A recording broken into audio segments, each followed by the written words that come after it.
Hey, there's nothing like a fireplace in a house to add charm.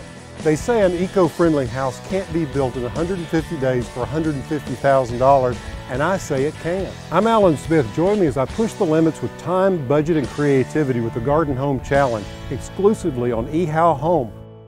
You are looking at a point of contention on this project. It's not the only point of contention, but right now it's the hottest topic, and it happens to be the fireplace. You see, from the beginning, I wanted this house to have a fireplace. Not a fake fireplace, but a real fireplace, okay? So Paige and I have been going back and forth about this because, you know, of the budget. He's all for it, but it's about the dollars. So what we ended up doing is we're using an insert. So we're not building a fireplace traditionally from the ground up with masonry, where the entire thing is built of masonry. You can buy these inserts that work really well. This one has a 5-year warranty on it, and it cost about $700 and some change, I can't remember. But that's a lot less than if we had a mason come in and build this thing brick by brick, because not only do you have the block to form it up, you've got the brick to veneer it and the brick to finish it out, and then you've got all this internal workings that has to be put into a firebox. You've got to have the fire brick, you've got to have a damper up here so you can allow the smoke and heat to go out, because you certainly don't want it in the house. So there are lots of pieces that go into the creation of a true masonry firebox. So if you look a little closer, you see that there's some things that you get with buying a package like this that you wouldn't if you built it in the traditional way. You've already got your fire brick in here. This thing's about 2 feet deep.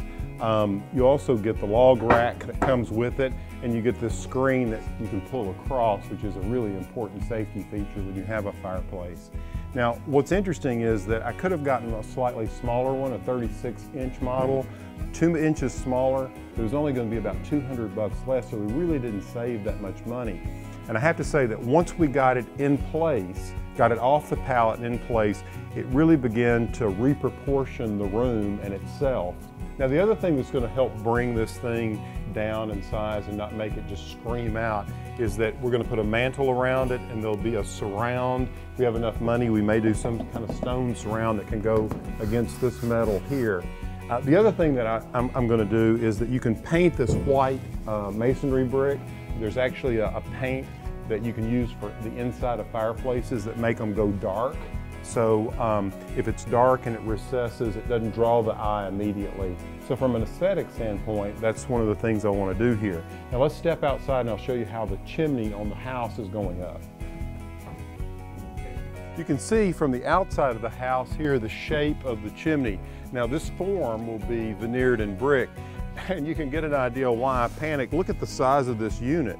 I wonder if it's too late to change that thing out. I need to call Paige. I wish I'd gone down and looked at it. So what will happen is there'll be a metal flue that comes up through here and all the way up. Hey, if you're enjoying following our progress here, stick around, because Marcus is going to be back in a few days, and he's going to begin finishing up the back side of this. It's really interesting. And subscribe to ehowhome.